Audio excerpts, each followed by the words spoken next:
So I'm here with my friend Ari Neufeld, and just describe where we are right now. We're walking along the beach, Okanagan Lake, just east of kind of the lakeside resort. This is called the Hobo Trails, Yeah. and infamously, this is where the displaced used to come and camp. Oh, yeah. They've tried to mitigate it a little bit so that it's a little safer now for us. Yeah. But yeah, this is usually where I take my kids. It's a nice, easy back and forth sort of hike. Yeah. Yeah. Cool. You were about to say just before we recorded your favorite spot to go. Yeah, my favorite spot is on the way to Shoot Lake Lodge. So just past Naramata. Yeah. You head up that dirt road and there's a hiking trail called Okanagan Park. Okay. And my most famous Google Map dot is on that map where I found a field of strawberries. Oh, like wild strawberries? Yeah, and I just labeled it wild strawberry spot. And I've had about, 20,000 check-ins or something. Oh, really? Oh, neat. One spot. Yeah. You labeled it, and then people have gone there and Yeah. checked in there. I haven't actually pulled any strawberries from it. I labeled it in spring Yeah. because all the blooms were coming out and I had hoped to go and harvest, but Yeah. next time I was there everything was gone, so it must be a popular destination. Yeah. Whatever. So we were just talking about therapy and the things that messed us up as kids. Yeah. And you've lived in all kinds of different places in the world. What role did nature play in your upbringing? Do you remember some significant places and experiences outside? Well, an important discipline that we practiced homeschooling, particularly between, it would have been between grades 6 and 11. We lived out in Lake Country, and we'd start every morning with an hour of devotion. And the mandate was simply to find God in nature. Oh, wow. So, for 5 years of my life, I got up every morning, usually at around 7, and would just hike for an hour. And find a little piece of nature, usually just a leaf or a piece of bark or Yeah. whatever, or I'd sketch in my journal. Yeah. And then I would journal the parallel or metaphor, I guess, of an attribute of God or a characteristic of our kind of divine makeup. Wow. As analogy of what's instilled in nature. Oh, wow. So For 5 years you did that. Was that a good experience, do you think? Or do you look back on that as a really good experience? yeah, well, I look around and I just kind of, my experience with the divine is very much attached to this heaven here on earth. So the more I kind of studied to be a pastor or to work within a church circle, Yeah. the more I kind of personally realized that heaven is here. It's not some golden city in the clouds.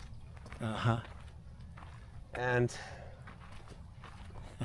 my mandate is simply to honor the heaven that I was created in. So quite a bit different than what my mom had set out to kind of instill in Teach us, you.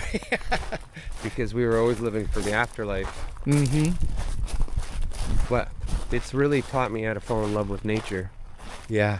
and to try and figure out how to honor it as part of what's been given to me. Mm. And I don't like to think of the world as a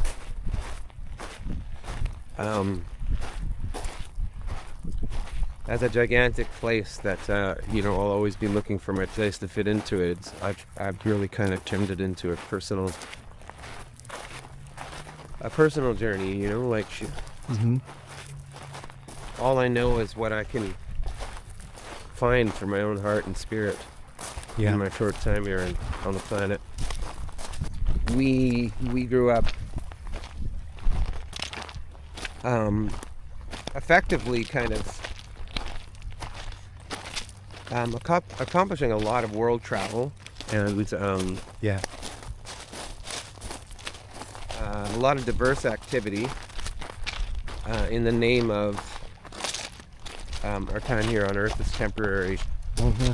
and the only thing that matters is to be saved for the afterlife. Yeah. And So- getting as many people on board the ship as well. Yeah, and Yeah. particularly targeting the poor. Mm-hmm. There's hope for there's hope for you in another dimension, Oh yeah. Yeah. and in going to the ends of the earth to spread the quote unquote gospel, you're missing out on the most important mandate, which is to love yourself and love your neighbor. Mm-hmm. Yeah. And just love in general. I think that I was looking through the wrong end of the telescope for most of my adolescence, for sure. Yeah. Is there an experience in nature that has really left a mark on you? Like you look back and you remember that, and you learned something, or it was just like this incredible awe that's almost indescribable. You've probably had many. but- Yeah, I went through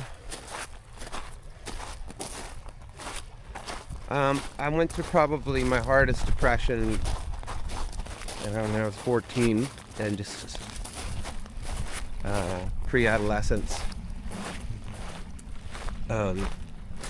grappling with my sexuality and how I couldn't find any of the answers in this book, the Bible, that I studied every day ardently.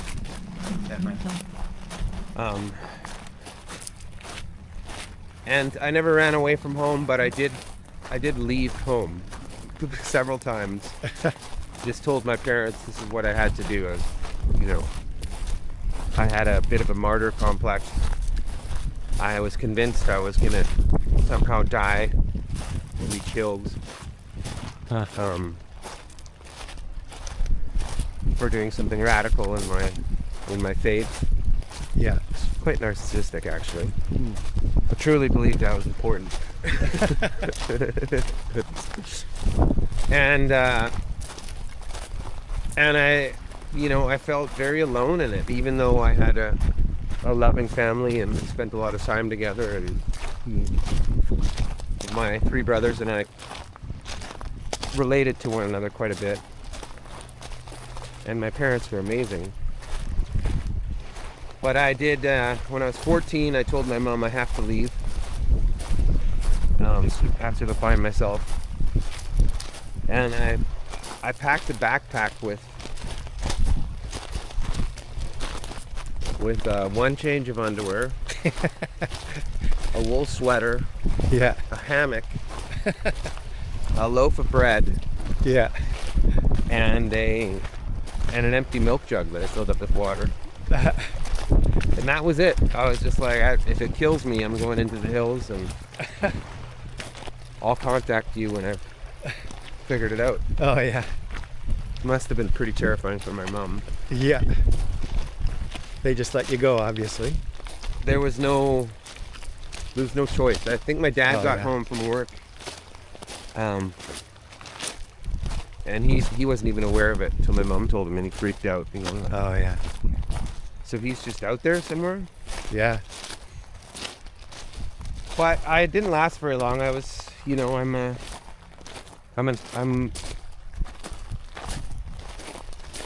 I'm very lonely when I'm not around people. Mm. And of course, my concept of God is also very low. It's so vast. Hmm. So my personal goal was to identify with Christ. And for the last almost 48 hours of my hike, I took this trail. It was the only way I could think of navigating from Lake Country to Vernon is by following a tributary. Uh-huh. And I did the whole hike buck naked. Oh, wow. And by the time I reached the end of Kalamalka Lake, Yeah. I was just a disaster. It looked like I'd been in some POW camp and just been tortured. Oh, yeah. I had cuts everywhere all over my body. Oh, my I goodness. had, I think I counted over 120 bug bites on one arm alone. Oh, Um, the bread was gone. bread was long gone, and I just looked like a crazed raccoon, you know. Yeah. I think I arrived at Rattlesnake Point just in time for the park to close. I found a park ranger. He took me to a payphone. I called my mom. Mm. And I told her that I'd discovered what I needed to discover. Yeah. But it was just kind of the acceptance of letting that deep, chilling, cold wind blow over me. That loneliness, you know, Mm. and that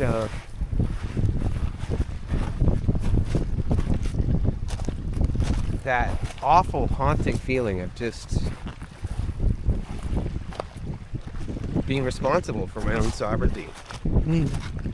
my own survival, and being surrounded by some of the most intoxicating beauty. Right. Wow. You noticed it even Yeah. then at that age. Hey? Yeah. Yeah, I found all these exotic wildflowers just Mm. living their best life with me possibly being the only person to ever stop Mm-hmm. and smell the stamen and Sure. pick the bloom or Yeah. appreciate the beauty. Yeah. And I'm very, you know, to almost the dangerous level connected with my heart. Mm-hmm. I've been diagnosed as being kind of on the edge of all the kind of worrisome disorders. Bipolar and manic depressive and Uh-huh. borderline personality disorder. Yeah. But thank goodness it's just kind of all connected to who I am as an artist, I think. Mm. It's most of my worrisome traits are very easily self-regulated through self-care Mm-hmm. and really pushing in to see the light in the midst of shade Yeah. and focus on that. Yeah. But I have big emotions, Yeah. the biggest emotions of almost anybody I know. Yeah. So this has been a great conversation offline. So thank Yeah. you for everything you shared with me. It's, My pleasure. yeah, it's an honor to be led into your life a little bit. Likewise, Rob. A question I've been asking everyone is just what's their learning edge right now? Like what's life teaching you? You told me earlier it's been quite a year. Yeah. So I'll be really curious about your answer.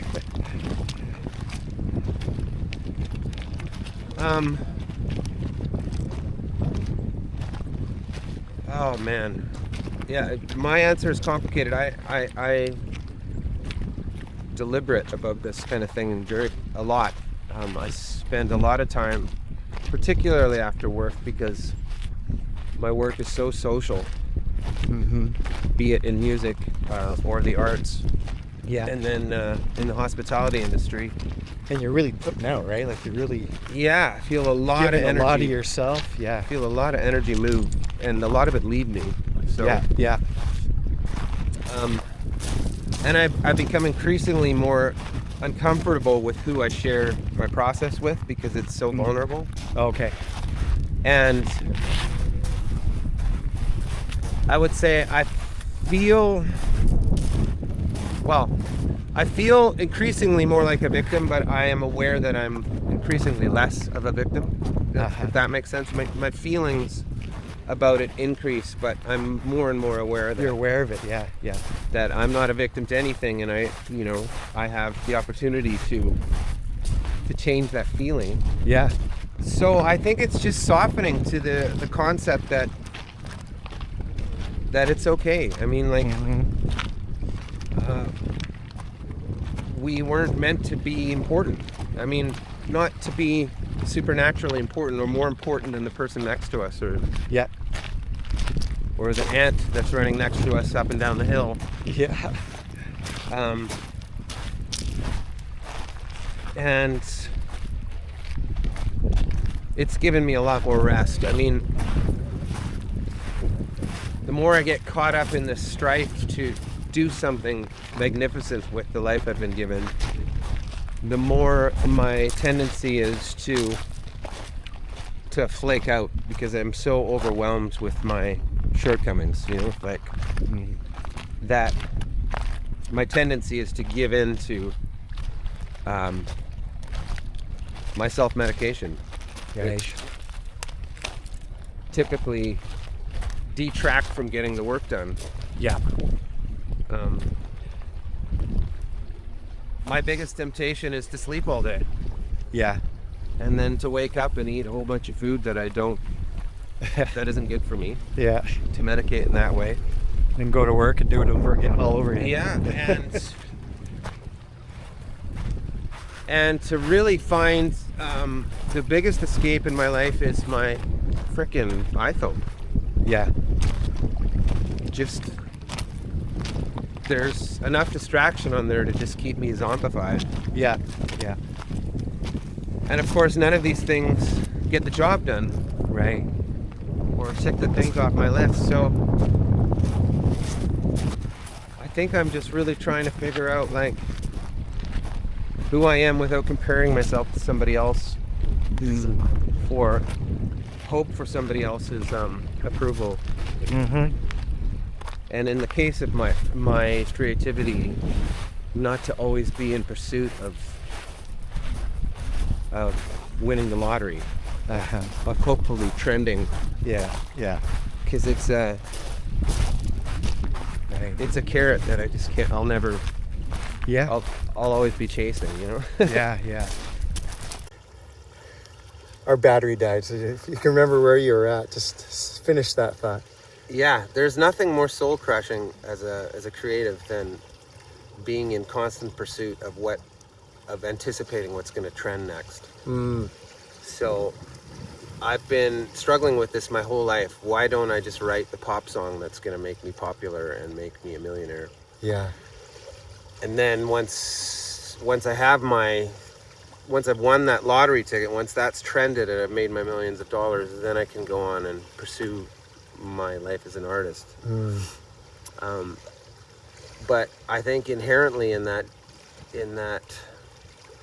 pursuit, you are losing the very soul of why creativity was given to us, which I'm understanding more and more really isn't something I can necessarily take credit for. I mean, yes, I do my work and gain a little bit every time I am creative. However, I'm very much inspired by the muse. Like, my art is all based on the nature that I discover around me. And it's so heavily influenced from the community that I surround myself with that if I was to trend and win that lottery, it would be a cruel misrepresentation of, like, to take the credit for that would be kind of an unrighteous act. Yeah. And I would become very proud of it. I'd be very happy with it, and I would lord it over everybody in my life. See, I did it. Yeah. So I'm pretty grateful to. I don't know. My heart as a musician, for instance, has turned from wanting to play in front of tens of thousands of people to I would rather put on a gig for 2 people that value that gig. I'd rather have 2 people pay me $1,000 for that most special gig than 20,000 people get in with a wristband and listen to them convince one another that I'm, a good thing. Yeah.